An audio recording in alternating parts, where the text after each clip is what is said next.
The first day of the 2025 NBA Draft is behind us, and now the spotlight shifts to the second round, where the Boston Celtics hold the 32nd overall pick. Which is the second pick in this round? This is a crucial moment for the Celtics, as they look to add depth and talent to their roster, especially in the front court. Today, I want to walk you through 3 intriguing prospects who could be available for Boston at this spot, players that I believe Celtics fans will find exciting, especially after the mixed reactions to their first-round pick, Hugo Gonzalez. While Gonzalez offers some unique intangibles and defensive prowess, the Celtics will almost certainly look to supplement their roster with a solid contributor. From this second-round position, let's start with a brief overview of Hugo Gonzalez. Selected 28th overall, Gonzalez is still somewhat of an unknown for many NBA fans who might not follow international basketball or college hoops closely. At just 19 years old, Gonzalez spent last season playing for Real Madrid, but didn't put up standout stats that immediately jump off the page. Originally, many assumed he would be a classic draft and stash player, someone who would develop overseas before making the jump to the NBA. But it's now clear that he will be joining the Celtics in the 2025 season. What makes him an interesting piece is his strong basketball IQ and the kind of winning mentality he brings to the floor. He has solid one-on-one defensive skills and exceptional spatial awareness, meaning he's very good at positioning himself to open up lanes and create opportunities for his teammates. Rather than dominating the ball himself, Gonzalez is not the type of player who will drop 20 points a night or create his own shot at will. Instead, his value lies in making the small, often unnoticed plays that help teams win, cutting to the basket, coming off screens, and finishing around the rim. He's exactly the kind of player Brad Stevens appreciates, someone who can do the dirty work, defend multiple positions, and bring a high level of effort night in and night out. Although he's not a prolific shooter or a flashy scorer, his contribution to team chemistry and defensive intensity could be invaluable for Boston. While some were initially skeptical about the pick, I'm starting to see the rationale behind it, and I believe Gonzalez could develop into a reliable role player for the Celtics moving forward. That said, the Celtics still need to bolster their front court depth, and that's where this second-round pick becomes critical. When the Celtics step up to make their selection at number 32, they will have a number of interesting options to consider, and I'm confident that at least 2 of the 3 players I'm about to discuss will be available. Let's dive into those candidates, starting with Ryan Briner. Many Celtics fans might have hoped that Briner would be their pick at 28 overall, but he slipped just beyond that and remains on the board at 32. While there's a chance that the Minnesota Timberwolves, who hold the first pick of the second round, could select him, their recent choice of a center in the first round suggests they might look elsewhere. Briner, at nearly 24 years old, offers immediate value. He's an effective finisher around the rim, known for his soft touch and reliable jump hook. What's even more impressive is his shooting upside. During the NBA Draft Combine, Briner shot an incredible 32 of 48 from beyond the arc, across multiple spots on the floor, a mark that outpaces some NBA veterans in open gyms. If he can carry that shooting ability into the league, he could become a crucial floor spacer for the Celtics. Defensively, Briner is elite, especially as a rim protector.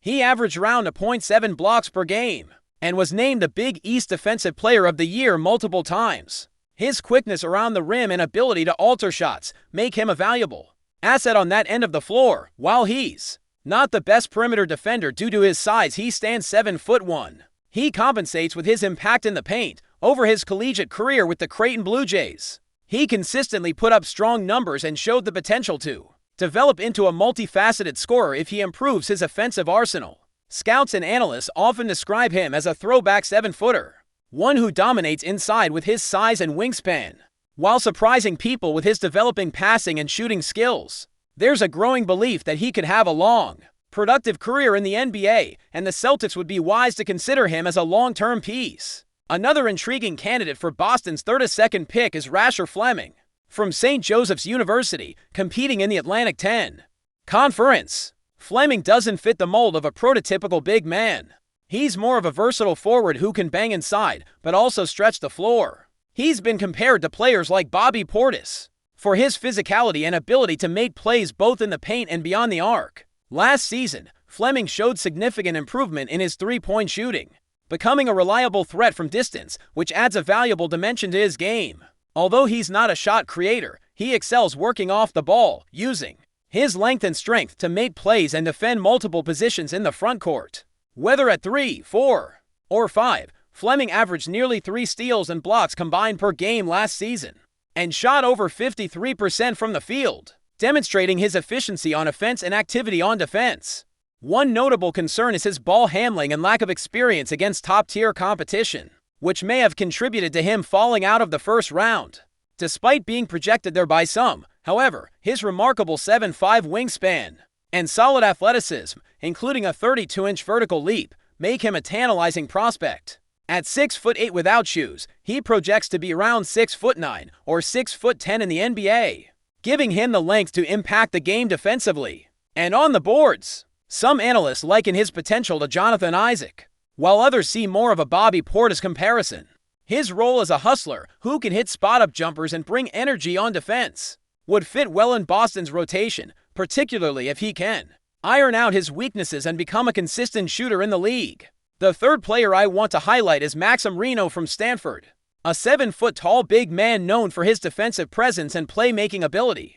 Though he's not the most mobile defender at this stage, Reno has made notable strides in his perimeter shooting and has developed into one of the best passing big men in this draft class. A rare and valuable skill set. He's been compared to players like Chris Spigas and Brook Lopez in terms of style and impact. Last year at Stanford, Reno put up impressive numbers, to the point that he might have been a candidate for ACC Player of the Year, if not for the dominance of Cooper Flagg in the conference. Reno's frame is still developing. He appears a bit frail and will need to add strength and muscle to handle the rigors of NBA defense. His current weight is around 140 pounds, and he likely needs to bulk up to around 150 to 260 to be more effective guarding on the interior. Defensively, he's vulnerable in pick-and-roll switches because he can be pushed off the floor by quicker players on the perimeter, something teams will try to exploit early in his career. Offensively, though, Reno is a legitimate threat, shooting well from deep with a 27 of 50 mark from three-point range at the NBA Combine. His passing ability sets him apart, making him a high IQ offensive weapon who can create for others. While his wingspan is just over 7 feet 1 inch, which is average rather than extraordinary for his size, his overall skill set and offensive versatility make him a compelling option. Scouts have praised his steady improvement each year and his ability to pop threes, slash to the rim with a smooth handle, and make impressive passes. If he lands with the Celtics, he could carve out a valuable role as a floor-spacing big man with playmaking capabilities. One analyst even compared him to a younger Brook Lopez, which is certainly a promising comparison. All signs point to the Celtics selecting a front-court player with this pick.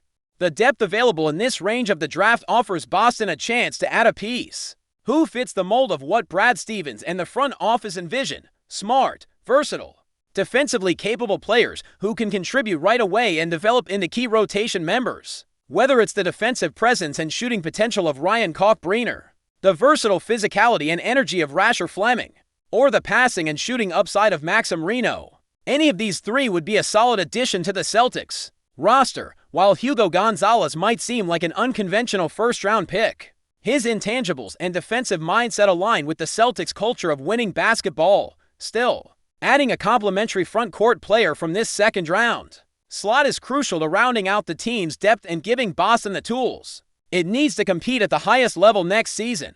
These three prospects represent a range of skill sets and upside that could all thrive in the Celtics system, making the upcoming pick one of the most interesting decisions of the draft for the franchise and its fans alike. But before we continue, please remember to subscribe to the channel and give the video a like. Your support helps us keep bringing you the latest news about the Boston Celtics. Feel free to share your thoughts on the news in the comments as well.